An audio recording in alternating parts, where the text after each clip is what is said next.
जी बेटा, last lecture के अंदर हमने डिस्कस किया था testing of hypothesis about population mean, कि आप एक सिंगल पॉपुलेशन मीन जो था उस सिंगल पॉपुलेशन मीन को आपने टेस्ट किया था इन बोथ थ्री केसेस, कि जब आपके पास पॉपुलेशन वेरिएंस नोन होता था तो आप री टेस्ट जो था उसको आप क्या करते थे, अप्लाई करते।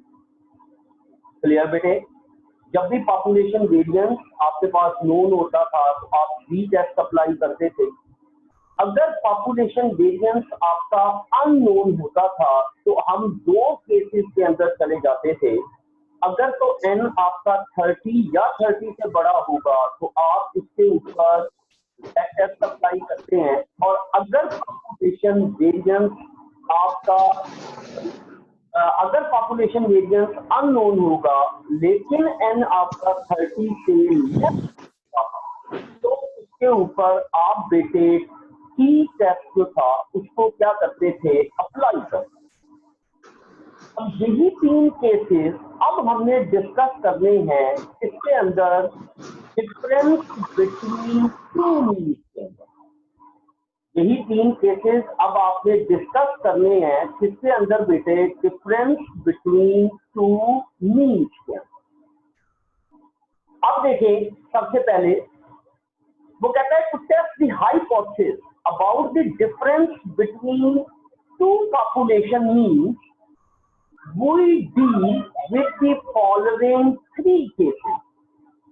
अब वो कहता है कि अगर हमने दो पॉपुलेशन मीन्स के डिफरेंस के दरमियान हमने हाइपोथेसिस को टेस्ट करना है कि either the two population means are equal, there is no difference between two population means, आपके पास सिंपल स्टेटमेंट वो कहेगा कि the two population means are equal, या वो कहेगा either there is no difference between the two means of the population.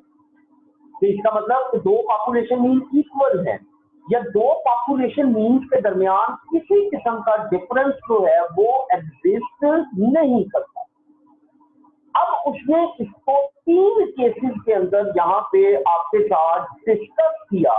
सबसे पहला कि both the populations are normal with known standard deviation, कि दोनों पॉपुलेशन आपकी नोन है, नॉर्मल है, और आपका स्टैंडर्ड डेविएशन जो है वो क्या है, नोन है। स्टैंडर्ड डेविएशन का मतलब आपको स्टेटमेंट के अंदर सिग्मा की वैल्यू गिवन है। दूसरा केस क्या है कि both the populations are normal with unknown standard deviation. अब ये वही केस है जिसमें आप बाइफर्केशन करते हैं Z टेस्ट और T टेस्ट की। अब वो कहता है कि दोनों पॉपुलेशन नॉर्मल है लेकिन आपके पॉपुलेशन स्टैंडर्ड डेविएशन जो है वो क्या है, अननोन। इसका मतलब पॉपुलेशन स्टैंडर्ड डेविएशन की जगह पे आपको सैंपल स्टैंडर्ड डेविएशन जो है वो क्या दिया गया, गिवन दिया गया। और अगर सैंपल स्टैंडर्ड डेविएशन दे दे तो फिर आप n को आपने देखना है। यहाँ पे n होंगे क्योंकि एक n नहीं होगा बल्कि दो n होंगे। अगर तो आपके n 30 या उससे बड़े होंगे तो आप V टेस्ट पे चले जाएंगे, और अगर आपके n 30 से लेस होंगे तो फिर आप इसमें चले जाएंगे T टेस्ट के अंदर तक। ये वही चीज है। तीसरा उसने कहा कि both populations are non normal. अब ये भी एक केस होता है नॉन नॉर्मल का। हम तो हमेशा असम्पशन लगते हैं कि हमारी पॉपुलेशन जो है वो नॉर्मल है, और ये अंडरस्टूड भी होता है कि हमारी नॉर्मल पॉपुलेशन है। और हमने यहाँ पे आपके कोर्स के अंदर हमारे पास जो सिर्फ हम इसको डील करेंगे किसको बेटा, नॉर्मल को डील करेंगे। ये जो नॉन नॉर्मल वाला आपके कोर्स के अंदर शामिल नहीं। अब वो कहता है in which case both sample sizes are necessarily large. अब वो कहता है कि अगर आप इस केस में आते हैं तो आपके जो सैंपल साइज हैं, याद रखें वो क्या होंगे, लार्ज होंगे। वो आपके सैंपल साइज क्या होंगे, बड़े होंगे। अब देखें, अब हम इसमें चलते हैं। सबसे पहले आपके पास कि अगर आपने डिफरेंस लेना, अब वही बात वो कर रहा है कि हाइपोथेसिस की बात कर। सबसे पहला स्टेप आपके पास जो फर्स्ट स्टेप होगा, procedure of testing of hypothesis, मैं यहाँ पे आपके पास फर्स्ट टू प्रोसीजर जो है वो मैं आपके पास साथ डिस्कस करता हूँ, जिसके अंदर we are applying the Z test. हम यहाँ पे जेड टेस्ट अप्लाई करेंगे। पहली कंडीशन क्या है कि बोथ सिग्मास आर नोन, कि आपके सिग्मास जो है वो क्या होंगे, नोन होंगे। और दूसरा कि अगर सिग्मास अननोन है, आपके पास सिग्मास की जगह पे सैंपल स्टैंडर्ड डेविएशन दी गई हैं, आपके पास एक्स दिए गए हैं, तो आपने फिर एन को देखना है। आपका एटलीस्ट 1n अगर 30 से ग्रेटर है, एटलीस्ट 1n की बात मैंने इसलिए की है कि अगर आपके पास क्योंकि 2n होंगे, अगर एक एन भी आपका 30 से ग्रेटर होगा, जैसे अगर n1 आपका 35 है, n2 आपका 10 है, अब n1 आपका 35 है जो 30 से ग्रेटर है, तो इसीलिए मैंने वर्ड एटलीस्ट का यूज किया कि कम से कम एक एन आपका अगर 30 से क्या हो गया, बड़ा हो गया, तो फिर बेटा आप किसमें चले जाओगे, जी टेस्ट के अंदर चले। फिर किसके अंदर आप चले जाएंगे, जी टेस्ट के अंदर। अब देखें, अगर हम हाइपोथेसिस की बात करते हैं तो एच नॉट आपका पहली पॉसिबिलिटी क्या हो सकती है कि μ1 minus μ2 is equal to delta not. ये डेल्टा नॉट डिफरेंस है, ये मोस्टली ये डिफरेंस आपका 0 के इक्वल होता है। इसको हम इस डेल्टा की जगह पे हम क्या लिखते हैं, 0 लिखते हैं। डेल्टा आपके पास कोई भी वैल्यू हो सकती है, लेकिन मोस्टली हम इस डेल्टा की जगह पे बेटे क्या लिखते हैं, 0 लिखते हैं। तो आप कैसे लिख सकते हैं कि μ1 माइनस μ2 इज इक्वल टू 0, या आप इसको ऐसे भी लिख सकते हैं कि μ1 इक्वल μ2, कि μ1 इक्वल μ2, क्योंकि जब आप μ2 को लेफ्ट साइड पे लेके आएंगे तो μ1 माइनस μ2 और राइट साइड आपकी क्या हो जाएगी, 0 हो जाएगी। अगर आपका एच नॉट अगर इक्वल की फॉर्म में है, तो फिर H1 जो है वो आपका नॉट इक्वल में भी हो सकता है, आपका H1 ग्रेटर में भी हो सकता है, आपका H1 लेस में भी हो सकता है। वही जो आपका बेसिक हमने सिंगल पॉपुलेशन मीन के लिए डिस्कस किया था कि आपका जो पॉपुलेशन मीन है, अगर उस नल हाइपोथेसिस जो है वो इक्वल की फॉर्म में है, तो अल्टरनेटिव आपका नॉट इक्वल, ग्रेटर और लेस, तीनों में से कोई एक फॉर्म जो है वो आपकी क्या कर सकती है, एग्जिस्ट कर सकती है। और ये चीज हमें कहां से पता चलेगी बेटा, स्टेटमेंट से पता चलेगी। ठीक है जी। अब देखें दूसरा केस क्या है कि अगर एच नॉट के μ1 minus μ2 less equal delta not, delta not मैंने आपको बताया कि मोस्टली ये 0 होता है। अगर ये लेस इक्वल की फॉर्म में है तो अल्टरनेट हमेशा किस फॉर्म में बनेगा, ग्रेटर की फॉर्म में।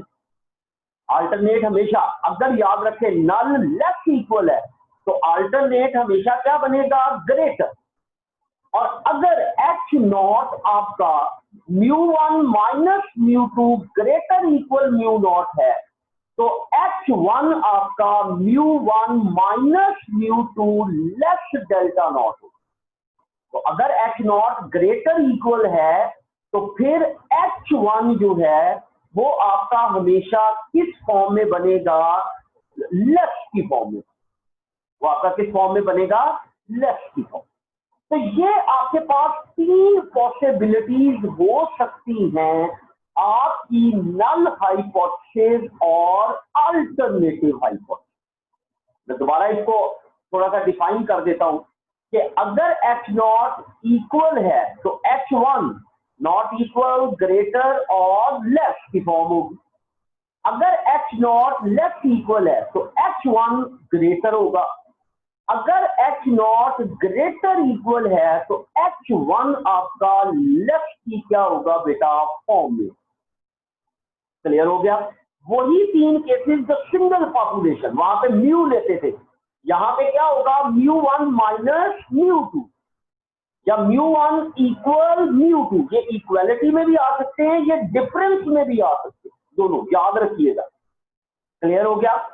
इसके बाद देखें, सेकंड स्टेप हमारे पास होता था लेवल ऑफ सिग्निफिकेंस, जिसको आप अल्फा बोलते थे। अब अल्फा आपका 5% भी हो सकता है, अल्फा आपका 10% भी हो सकता है, अल्फा आपका 1% भी हो सकता है, अल्फा आपका 2% भी हो सकता है। और मैंने आपको बताया था कि ये वैल्यू आपकी जो है वो स्टेटमेंट के अंदर क्या होगी, गिवन हो। Let significance level is 5%, let significance level is 10%, let significance level is 2%। अगर तो स्टेटमेंट में गिवन है तो वेल एंड गुड, हम वही अल्फा यूज करेंगे, वही लेवल ऑफ सिग्निफिकेंस यूज करेंगे। लेकिन अगर स्टेटमेंट में अल्फा की वैल्यू गिवन नहीं है तो फिर याद रखें हम standard level of significance use करते हैं, और वो स्टैंडर्ड लेवल आपका क्या होता है, 5% होता है, अल्फा 0.05। प्रीवियस लेक्चर में मैं आपको बता दूं। थर्ड स्टेप है टेस्ट स्टैटिस्टिक्स। इसमें हम दो टेस्ट स्टैटिस्टिक्स यहाँ पे दो फर्स्ट टू केसेस डिस्कस कर रहे हैं, जिसके अंदर बोथ आपने जी टेस्ट जो है वो क्या करना है, अप्लाई करना है। अगर सिग्मा आपके पास नोन है या सिग्मा आपके पास क्या है, अननोन है, लेकिन एक एन, कम से कम एक एन आपका 30 से क्या है, ग्रेटर है, तो फिर आप इसके ऊपर बोथ केसेस के अंदर आप क्या अप्लाई करते हो, जेड अप्लाई। तो जेड आपका क्या बनेगा, x1 bar minus x2 bar minus delta not. अब ये डेल्टा नॉट मैंने आपको बताया मोस्टली 0 होता है, आप इसको इस तरह भी लिख सकते हैं कि x1 बार माइनस x2 बार। अगर ये डेल्टा नॉट 0 है तो आप सिंपल लिखो x1 बार माइनस x2 बार। लेकिन अगर डेल्टा नॉट की कोई वैल्यू है, लाइक 3 है, 4 है, 5, कोई भी वैल्यू दी गई है, तो फिर आप इस तरह लिखोगे कि x1 bar minus x2 bar minus delta not divided by root of sigma 1 square over n1 plus sigma 2 square over n2।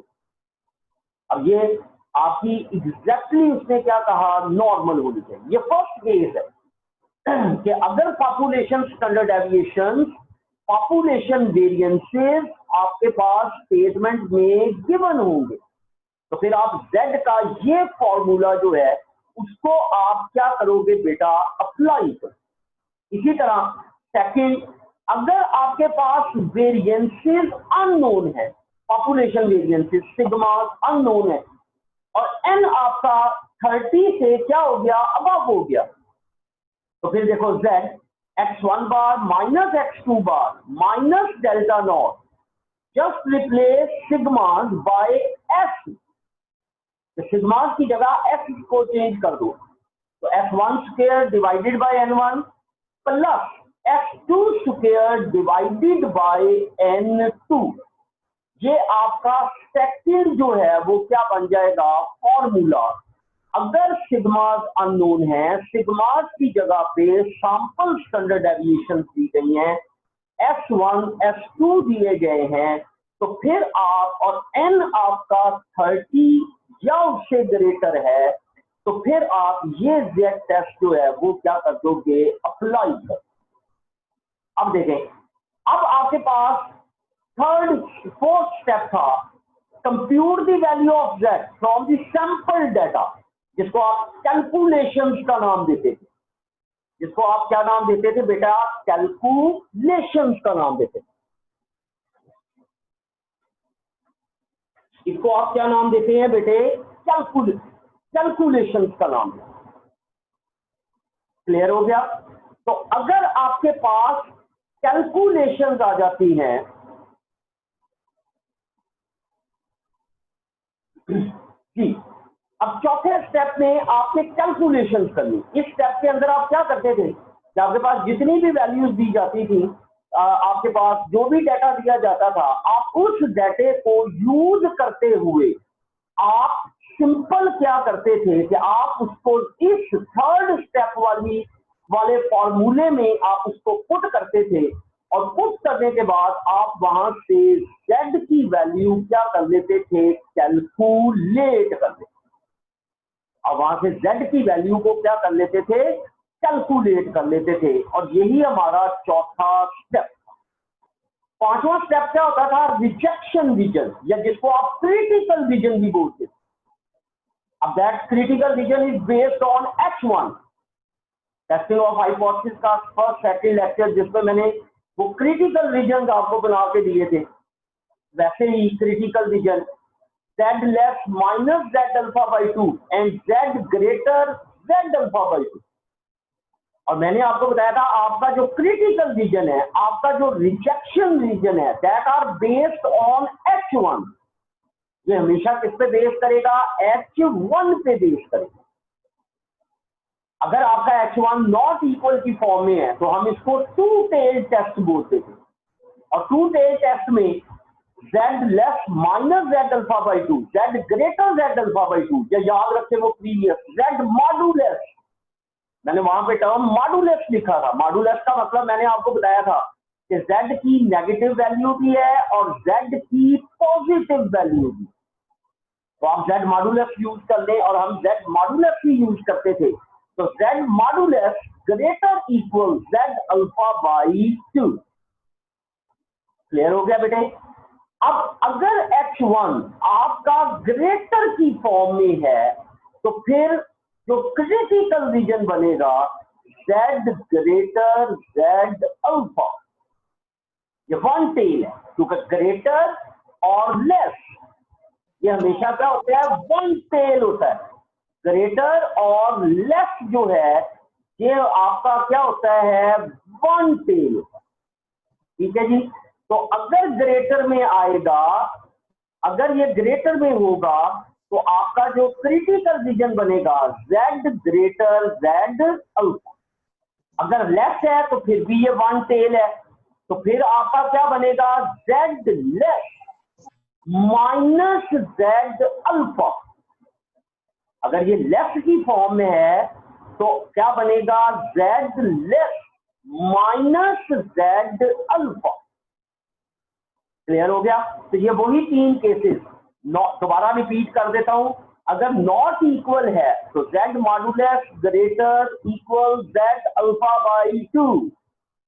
अगर ग्रेटर है तो z ग्रेटर z अल्फा। अगर लेस है तो z less minus z alpha. और मैंने आपको बताया था लेस में हमेशा साइन क्या लेना है, माइनस लेना है। z में हमेशा साइन क्या लेना है, माइनस लेना। क्लियर। अब चौथा स्टेप आपका रिजल्ट, डिसीजन, रिजल्ट। अब वही आपके पास z की वैल्यू आ गई, क्रिटिकल वैल्यू आ गई। अब वही फिगर, नॉर्मल वाली फिगर को पहले ड्रॉ करें। ड्रॉ करने के बाद क्रिटिकल रीजन को डिफाइन करें और एक्सेप्टेंस रीजन को डिफाइन करें। क्रिटिकल और एक्सेप्टेंस रीजन को डिफाइन करने के बाद फिर आप देखें कि आपके चौथे स्टेप की जो कंप्यूटेड वैल्यू ऑफ z है, कैलकुलेटेड वैल्यू ऑफ z जो है, अगर वो फॉल कर रही है क्रिटिकल रीजन में तो आप H0 को क्या करोगे, रिजेक्ट करोगे। अदरवाइज आप H0 को एक्सेप्ट करोगे। जब आप फिगर पे आप दो रीजन बना लेते हैं, एक क्रिटिकल बनता है आपका ऑन लेफ्ट और राइट, और ओनली लेफ्ट और ओनली राइट। क्लियर हो गया। तो आपने ये देखना है, अब क्रिटिकल रीजन है जो रिमेनिंग, वो आपका क्या बनेगा, एक्सेप्टेंस रीजन बनेगा। अब आपने देखना है अगर आपकी वैल्यू क्रिटिकल रीजन में फॉल कर जाएगी तो आप H0 को रिजेक्ट कर दोगे। अगर वो एक्सेप्टेंस रीजन में फॉल कर जाएगी तो आप H0 को क्या कर लोगे बेटा, एक्सेप्ट कर लोगे। और यही आपका टेस्टिंग प्रोसीजर है for difference between two population mean. और इसके अंदर हमने यहां पर दो